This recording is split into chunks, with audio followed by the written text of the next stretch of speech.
Fresh ಆಗಿ tomato ಸಿಕ್ತು ಅಂದರೆ ಈ ರೀತಿ ಪುಲಾವನ್ನು ಮಾಡ್ಕೊಳ್ಳಿ. ನಾನು ಟೊಮೊಟೊನ ನೀರಲ್ಲಿ ಬೇಯಿಸಿ ನಂತರ ಪುಲಾವ್ ಮಾಡ್ತಾ ಇದ್ದೀನಿ. ರುಚಿ ಅಂತೂ ಎಕ್ಸಲೆಂಟ್ ಆಗಿರುತ್ತೆ. ನೀವು ಒಂದ್ಸಲ ಮಾಡಿ ನೋಡಿ, ಮತ್ತೆ ಇದೇ ರೀತಿ ಮಾಡ್ಕೊಳ್ತೀರಾ. ಮೊದಲು ಚೆನ್ನಾಗಿ ಫ್ರೆಶ್ ಆಗಿರೋವಂಥ ಟೊಮೊಟೊ ತೊಗೋಬೇಕು, ಹಣ್ಣಾಗಿರೋ ಟೊಮೊಟೊ. ಇದರಲ್ಲಿ ನಾನು 4 ಟೊಮೊಟೊನ ತೊಗೊಳ್ತಾ ಇದ್ದೀನಿ. ಈ ಟೊಮೊಟೊನ ನೀರಲ್ಲಿ ಹಾಕಿ ನೀಟಾಗಿ ತೊಳೆದ್ಬಿಟ್ಟು ನಂತರ 4 ಭಾಗ ಮಾಡ್ಕೋಬೇಕು. ಅಂದರೆ ಪೂರ್ತಿ ಓಪನ್ ಮಾಡೋದು ಬೇಡ, 4 ಭಾಗ ಮಾಡಿ ಸ್ವಲ್ಪ ನೀರಲ್ಲಿ ಸೇರಿಸ್ಬಿಟ್ಟು ಚೆನ್ನಾಗಿ ಕುದಿಸ್ಕೋಬೇಕು. ಅಂದರೆ ಸಿಪ್ಪೆ ಸಪ್ರೇಟ್ ಆಗಬೇಕು. ಆ ರೀತಿ 1-2-3 ಕುದಿ ಬಂದರೆ ಸಾಕು. ಈಗ ಸ್ಟವನ್ನು ಆಫ್ ಮಾಡ್ಕೊಳ್ಳೋಣ. ಈ ನೀರಂತೂ ಪೂರ್ತಿ ತಣ್ಣಗಾಗಲಿ, ಸೈಡಲ್ಲಿ ಎತ್ತಿಟ್ಕೊಳ್ತೀನಿ. ನಂತರ ಒಂದು ಕಲ್ಲು ತೊಗೊಂಡು 2 ಇಂಚಷ್ಟು ಚಕ್ಕೆ ಮತ್ತು ಒಂದು 10 ಲವಂಗನ ಸೇರಿಸ್ತಾ ಇದ್ದೀನಿ. ಈ ಚಕ್ಕೆ ಲವಂಗನ ತರ್ತರಿಯಾಗಿ ಜಜ್ಜಬೇಕು. ನೀವು ಬೇಕು ಅಂದರೆ ಮಿಕ್ಸಿ ಜಾರಲ್ಲೂ ಹಾಕ್ಕೋಬೋದು, ಆದರೆ ಕಲ್ಲಲ್ಲಿ ಜಜ್ಜಿಬಿಟ್ಟು ಮಾಡಿದ್ರೆ ಪಲಾವ್ ಟೇಸ್ಟಿಯಾಗಿರುತ್ತೆ. ಈಗ 2 ಇಂಚಷ್ಟು ಶುಂಠಿ ಹಾಕ್ಕೊಳ್ತಾ ಇದ್ದೀನಿ. ಶುಂಠಿ ಬಾಯಿಗೆ ಸಿಕ್ಕಿದ್ರೆ ಚೆನ್ನಾಗಿರಲ್ಲ ಅಲ್ವಾ, ಅದರಿಂದ ಮೆತ್ತಗೆ ಜಜ್ಕೊಂಬಿಡಿ. ನಂತರ ಬೆಳ್ಳುಳ್ಳಿನ ಸೇರಿಸ್ಕೊಳ್ಳಿ. 2 ಗಡ್ಡೆಯಷ್ಟು ಬೆಳ್ಳುಳ್ಳಿ ಹಾಕ್ತಾಯಿದ್ದೀನಿ. ಬೆಳ್ಳುಳ್ಳಿ ಹೆಚ್ಚಿಗೆ ಹಾಕ್ಕೊಳ್ಳಿ, ಹಾಗೆ ತರ್ತರಿಯಾಗಿ ಜಜ್ಕೊಳ್ಳಿ. ಪುಲಾವಲ್ಲಿ ಅಲ್ಲಲ್ಲಿ ಬೆಳ್ಳುಳ್ಳಿ ಬಾಯಿಗೆ ಸಿಕ್ತಿದ್ರೂ ಅಷ್ಟೇ ತುಂಬ ಚೆನ್ನಾಗಿರುತ್ತೆ. ನೋಡಿದ್ರಲ್ಲ, ಈ ರೀತಿ ತರ್ತರಿಯಾಗಿ ಜಜ್ಜಿಬಿಟ್ಟು ತೆಗೆದು ನಾನೊಂದು ಪ್ಲೇಟಲ್ಲಿ ಹಾಕಿಟ್ಕೊಳ್ತೀನಿ. ಅಷ್ಟರಲ್ಲಿ ನಮಗೆ ಟೊಮೊಟೊ ಬೇಯಿಸಿರೋ ನೀರು ತಣ್ಣಗಾಗೋಗಿದೆ. ಈಗ ಕೈಯಲ್ಲೇ ಚೆನ್ನಾಗಿ ಕಿವುಚಬೇಕು, ಅಂದರೆ ಸಿಪ್ಪೆ ಎಲ್ಲ ನಾವು ಆಚೆ ಹಾಕಬೇಕು. ಅದರಿಂದ ಚೆನ್ನಾಗಿ ಕಿವುಚ್ಬಿಟ್ಟು ಟೊಮೊಟೊ ಜ್ಯೂಸ್ ಥರ ಮಾಡ್ಕೋಬೇಕು. ನಾನು ತೋರಿಸ್ತೀನಿ ನೋಡಿ. ಈ ಥರ ಆದ ನಂತರ ಮೇಲಿರೋಂಥ ಸಿಪ್ಪೆ ಮಾತ್ರ ತೆಗೆದುಬಿಡಿ, ಪೂರ್ತಿ ಬೇಡ, ಒಂದು ಸ್ವಲ್ಪ ಮೇಲಿರೋದು ಮಾತ್ರ ತೆಗೆದುಬಿಡಿ.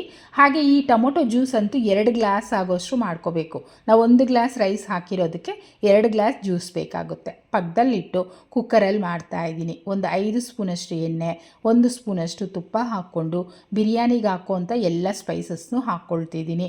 2 ಈರುಳ್ಳಿ, 2 ಹಸಿಮೆಣಸಿನ್ಕಾಯಿ, ಕರಿಬೇವು ಹಾಕ್ಬಿಟ್ಟು ಈರುಳ್ಳಿ ಕೆಂಪಗಾಗೋವರೆಗೂ ಚೆನ್ನಾಗಿ ಫ್ರೈ ಮಾಡ್ಕೊಳ್ಳೋಣ. ನೋಡಿ, ನಾನು ಈ ರೀತಿ ಟೊಮೊಟೊ ಬಾತ್ ಮಾಡಿದ್ದೀನಿ. ಒಂದು ಸಲ ಮಾಡಿ ನೋಡಿ. ನಾನು ಯಾವಾಗ ಮಾಡಿದ್ರೂ ಇದೇ ರೀತಿ ಮಾಡ್ತಾ ಇರ್ತೀನಿ, ನಿಮಗೂ ಇಷ್ಟ ಆಗುತ್ತೆ. ಈಗ ಜಜ್ಜಿಟ್ಟಿರೋ ಅಂಥ ಶುಂಠಿ, ಬೆಳ್ಳುಳ್ಳಿ, ಚಕ್ಕೆ ಲವಂಗ ಹಾಕ್ಕೊಂಡು ಒಂದು ಹಿಡಿಯಷ್ಟು ಪುದೀನ ಸೊಪ್ಪು, ಬಟಾಣಿ ಇತ್ತು ಅದನ್ನು ಹಾಕ್ತಾಯಿದ್ದೀನಿ. ಇಲ್ಲ ಅಂದರೆ ನೀವು ಸ್ಕಿಪ್ ಮಾಡ್ಬೋದು. ಈ ಬೆಳ್ಳುಳ್ಳಿ ಶುಂಠಿನೂ ಅಷ್ಟೇ ಚೆನ್ನಾಗಿ ಘಮ ಬರಬೇಕು, ಆ ರೀತಿ ಫ್ರೈ ಮಾಡ್ಕೊಳ್ಳಿ. ಚಕ್ಕೆ ಲವಂಗ ಹಾಕಿರೋದ್ರಿಂದ ಅಂತೂ ಘಮ ತುಂಬ ಚೆನ್ನಾಗಿ ಬರುತ್ತೆ. ಈಗ ನಾವು ಖಾರ ಸೇರಿಸ್ಕೋಬೇಕು. ನಾನು ಅರ್ಧ ಟೀ ಸ್ಪೂನ್ ಖಾರದ ಪುಡಿ, 1 ಟೀ ಸ್ಪೂನ್ ಧನಿಯಾ ಪುಡಿ ಮತ್ತು chicken masala powder 1 tea spoon ಹಾಕ್ತಾಯಿದ್ದೀನಿ. ಅಂದರೆ ಇತ್ತು ಅಂದರೆ ಹಾಕ್ಕೊಳ್ಳಿ, ಇಲ್ಲ ಅಂದರೆ ಗರಂ ಮಸಾಲ ಹಾಕ್ಕೋಬೋದು. 1/4 ಟೀ ಸ್ಪೂನ್ ಅರಿಶಿಣ ಹಾಕ್ಬಿಟ್ಟು ಇದನ್ನು ಅಷ್ಟೇ ನೀಟಾಗಿ ಪೂರ್ತಿ ಮಿಕ್ಸ್ ಮಾಡಿಬಿಟ್ಟು ನಂತರ ನಾವು ಟೊಮೊಟೊ ಬೇಯಿಸಿರೋ ಅಂಥ ನೀರಿದೆ ಅಲ್ವಾ, ಆ ನೀರನ್ನು ಸೇರಿಸ್ಕೊಳ್ಳೋಣ. ನೋಡಿ, ಈ ಗ್ಲಾಸಲ್ಲೇ ನಾನು 1 ಗ್ಲಾಸ್ ರೈಸ್ ನೆನೆಸಿಟ್ಟಿರೋದು, ಅದೇ ಗ್ಲಾಸಲ್ಲೇ 2 ಗ್ಲಾಸಷ್ಟು ಟೊಮೊಟೊ ನೀರನ್ನು ಹಾಕ್ತಾಯಿದ್ದೀನಿ. ರುಚಿಗೆ ತಕ್ಕಷ್ಟು ಉಪ್ಪನ್ನು ಹಾಕ್ಕೊಂಡು ಒಂದು ಕುದಿ ಬರಬೇಕು. ಈ ಥರ ಕುದಿಯೋವಾಗ ನೆನೆಸಿಟ್ಟಿರೋ ಅಂಥ ರೈಸನ್ನು ಹಾಕ್ಬಿಟ್ಟು ಒಂದು ಹಿಡಿಯಷ್ಟು ಕೊತ್ತಂಬರಿ ಸೊಪ್ಪನ್ನು ಸೇರಿಸಿ ಲೈಟಾಗಿ ಮಿಕ್ಸ್ ಮಾಡ್ಕೊಳ್ಳಿ. ಓಪನ್ ಪ್ಯಾನಲ್ಲಾದರೂ ಬೇಯಿಸ್ಕೋಬೋದು ನೀವು, ಇಲ್ಲ ನೀವು ಕುಕ್ಕರ್ ಲಿಡ್ಡನ್ನು ಕ್ಲೋಸ್ ಮಾಡಿ ಬೇಯಿಸ್ತೀನಿ ಅಂದರೂ ಬೇಯಿಸ್ಬೋದು. ನಾನಂತೂ 2 ವಿಸಿಲ್ ಕೂಗಿಸ್ಕೊಳ್ತೀನಿ.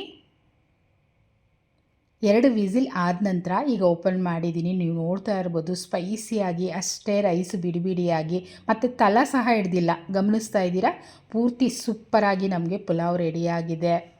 ಈ ಥರ ಪಲಾವ್ ನೀವು ಮಾಡಿಕೊಂಡ್ರೆ ಸೈಡ್ ಡಿಶೇ ಬೇಕಾಗಲ್ಲ, ಅಂದರೆ ಮೊಸರು ಬಜ್ಜಿನೂ ಬೇಡ, ಹಾಗೆ ಬಿಸಿಯಾಗಿ ತಿನ್ಬೋದು, ಅಷ್ಟು ಚೆನ್ನಾಗಿರುತ್ತೆ.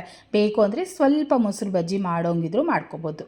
ಇಷ್ಟ ಆಯಿತಾ? ಹಾಗಿದ್ದರೆ ಟ್ರೈ ಮಾಡಿ, ಹೇಗೆ ಬಂತು ಕಮೆಂಟ್ ಮಾಡಿ, ಲೈಕ್ ಮಾಡಿ, ಶೇರ್ ಮಾಡಿ, ನಂತರ ಚಾನಲ್ನ ಸಬ್ಸ್ಕ್ರೈಬ್ ಮಾಡ್ಕೊಳ್ಳಿ. Thank you.